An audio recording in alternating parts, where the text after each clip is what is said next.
House of the Lord today. Amen. It's such a listen, y'all. That was some awesome worship today. Yo, that was some. Did y'all feel the difference today? Yes. Did y'all feel the difference today? And we talked about this in our board meeting. You know, just strategic planning and placement. So I love when God confirms things and we get moving. Amen. Amen. Y'all, we're going to begin today in 2 Kings, the 4th chapter. 2 Kings, the 4th chapter, beginning at verse 1. Now, I don't want y'all to think y'all know where I'm going with this. But this is 2 Kings, the 1st chapter, and we're going to begin at verse 1. When you have it, say amen. Amen, amen. 2 Kings, the 4th chapter. Okay, that's one amen. Amen. But y'all know I need 3 to have a crowd. Amen. There we go. 2's company, but 3 is a crowd. Okay, let's read. I want to get right into this. Stay on track, Lord, in Jesus' name. Because I'll jump all over this one today. But I'm going to stick to my notes. Amen? Amen. Let's read. A certain woman of the wives of the sons of the prophets cried out to Elisha, saying, "Your servant, my husband, is dead. And you know that your servant feared the Lord, and the creditor is coming to take my 2 sons to be his slave." So Elisha said to her, "What shall I do for you? Tell me, what do you have in the house?" And she said, "Your maidservant has nothing in the house but a jar of oil." Now, Minister Jamal, didn't you talk about this last week? Did you? When did Jamal talk about this? I think it was last week or the week before. Let's read verse 2 again. I want to see if y'all pick up on this. So Elisha said to her, "What shall I do for you? Tell me, what do you have in the house?" And she said, "Your maidservant has nothing in the house but a jar of oil." Who called it? Who called it? That's okay. Good. I can teach you something today. Watch this. I want to talk to you from the subject today of the enemy is after your sight. The enemy is after your sight. You know what I like about Faith on Fire Worship Center? Is whenever I give the topic, y'all be like, "Oh." I'm like, "I want to talk to you today from the coat is too big." Oh. Okay. So I want to talk to you from the subject today of the enemy is after your sight. Now watch this. I want you to think for a moment how difficult it would be for you to leave this room, and go to your car completely blindfolded. Completely blindfolded. I want you to think how difficult it would be. Watch this. Especially if your car in the front. Some of y'all think, "My car right there, I'm going to do that and go down." But I want you to think of, watch this, y'all, how difficult it would be to leave this place and go and find your car completely blindfolded. Watch this. Not only would you stumble on your way, but depending on how far away your car is, you could be hit by a car, right? And get killed because you never saw it coming. Watch this. The enemy's desire is to do just that. He wants us to be out here stumbling, right? And then hit you so hard that it take you out of here. He want to blindfold you. He don't want you to see what's going on, right? He wants you out there stumbling. You know how people are with the blindfold on? They're not walking like this in full confidence. No, how are they? They're like this. Watch this. They're relying on some other senses because they've been blindfolded. Man, y'all got to hear my heart on this. The enemy is after your sight, people of God. And he wants to get you to a place where you're stumbling because you can't see, and you get hit so hard that it takes you out of here. In this day and age, the enemy's plan is to blindfold you, to keep you from seeing the things of what they really are. So he's after your perception. Somebody say the word sight. Sight. He's after your perception. But watch this. We're not going to talk about sight as it relates to sin, but as it relates to the supernatural. See, we talked about this before, but we said, he don't want you to see sin for what it is, and you know what I mean? And that's why we're not going there with it today. All that's true, but we're not going there with it today. We're talking about sight as it relates to the supernatural. So then you may say, what is sight? Sight, if you're taking notes, or having the ability to see, Devin, turn this mic down a little bit. Sight, or having the ability to see, is the power or ability to become aware of or to know. When you have sight, or the ability to see, is the ability to become aware of or to know. So when I say the devil is after your sight spiritually, I'm talking about your spiritual ability to become aware and to know. The devil is after your spiritual ability to become aware of things and to know. He's after your discernment. He's after your intuitiveness, your intuition in the spirit realm. He wants to blindfold you. He don't want you to see what's going on spiritually, right? He wants you stumbling. I'm not doing that dance, no. He wants you stumbling. Watch this. And he want to have you stumbling around in the spirit world.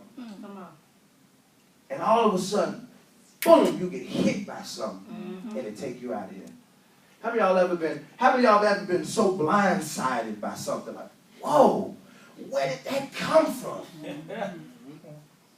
Listen, when Dr. Miles Monroe died, I was, whoa, where did that come from?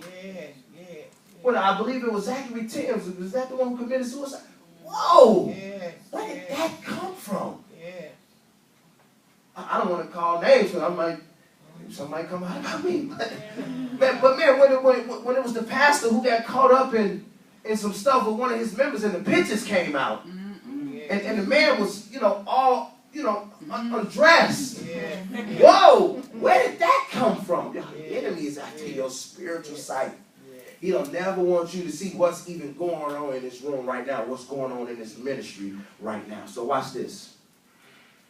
If the enemy can hinder your spiritual awareness, then he can cause you to stumble and fall. If the enemy can hinder your spiritual awareness, which is your sight, then he can cause you to overlook the very thing that God may desire to use to bring about your deliverance. I'm going to say that one again. If the enemy can hinder your spiritual awareness, for people that just come into church, not aware spiritually, then he can cause you to overlook the very thing that God may desire to use to bring about your deliverance. I know we're familiar with the story of the widow's oil, but I want to offer you today a different perspective from the subject of sight. Look at verse 2. In verse 2 it says, so Elisha said to her, what shall I do for you? Tell me, what do you have in the house?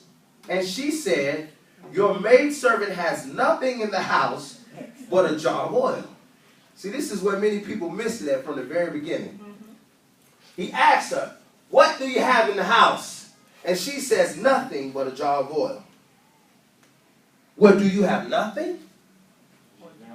Or do you have a jar of oil? Y'all, it's the perception. I'm telling you right now, it's the perception. Watch this. The jar of oil is not nothing. It's something. But sometimes what you have left over after the storm seems so insignificant that you are discounting the very thing that if God multiplied it would have the power to turn your whole situation around. Y'all know me. I like to read it again. The jar of oil is not nothing. It's something. But sometimes what you have left over after the storm seems so insignificant that you are discounting the very thing that if God multiplied it would have the power to turn your whole situation around. Yes. See, the devil never wants you to see it like that. That's why he's after the sight. He don't want you to see he don't want you to see church for what it really is. He don't want you to see worship for what it really is. He don't want you to see the word for what it really is. Y'all, he don't even want y'all to see me for who I really am. Listen, y'all, he's going to attack all that. He wants some of y'all to see me as son, as nephew, as the barber, as TK, as cool. I don't never want you to see him as pastor. never want you to see him as a prophet. Come on. Come on. I don't want you to see him in that light. He's a cool guy. He's nice. He's funny. He don't preach too long. So just come on and do that. I'm telling y'all, he's after the sight. He's after the sight. Watch this. Even more than looking at what you have like it's not enough, he wants you to act like it's not enough, which is counterproductive to faith. Even more than looking at what you have like it's not enough, he wants you to act like it's not enough. And when you act like it's not enough, it's counterproductive to faith. And once you start looking and acting like the supernatural doesn't exist, then the supernatural won't exist for you. You look at church, you look at worship, and you don't expect the supernatural. You don't act like God can supernaturally heal you today of whatever ailment in your body. Come on. We don't act like the word can be so powerful that it will mend their relationship today. We don't act like the supernatural can be so prevalent that I walk out of here with a new revelation of finances and never suffer financially again. Because when you don't look like it, let me read that part again. Once you start looking and acting like the supernatural doesn't exist, then the supernatural won't exist for you. That's why he's after the perception. That's why he wants church to be about, busy doing the tasks. Come on. That we assign. Busy. I love it right now. It's not a space between nobody. I love it right now. Because God says, set the order. Get the perception right. Let the congregation see the leaders up front. Let the worship team see the leaders up front. Let the people that worship be up front. So when the visitors come in, they see the leaders worshiping. So when the praise team look out, they see the front line leadership worshiping. They feeding from you, you feeding from them, and we feeding the king. Come on.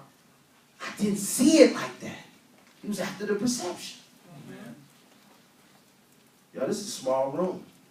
Yes, it is. So we got one usher on the door. This is a small room. So we got one security back there on the door today. Oh, watch this, y'all. God will give it to you all the way down to the very detail. Yes, he does. And it's all in the perception. You know the whole parable of the half empty, half full, the glass half empty, the glass half full. It's all in the way you look at it. Now let's go.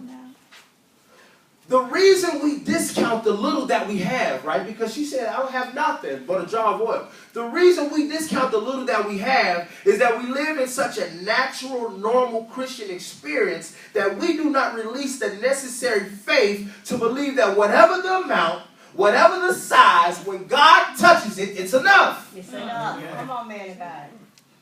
That's why we discount the little. Because our everyday, normal Christendom prohibits us from producing the faith for the supernatural. That's why they said we only got 2 fish, 5 loaves. That's why people say, I only got $20. I was going to use a 5. But that's why, y'all. Because when we look at it, we act like it. And when we act like that, y'all, we hinder the supernatural. Y'all, when we act like this is a small room, so let's act small. Let's not be excellent. Let's not be on time. Let's not set up. Let's service start at 11:33. That's a small. It's 11:30. When we act small, we hinder the supernatural. We don't got to be in the willow room to experience willow room type blessings. Amen. Y'all, we had 21 visitors last week. Give yourselves a hand. Give yourselves a hand for that. Y'all, we had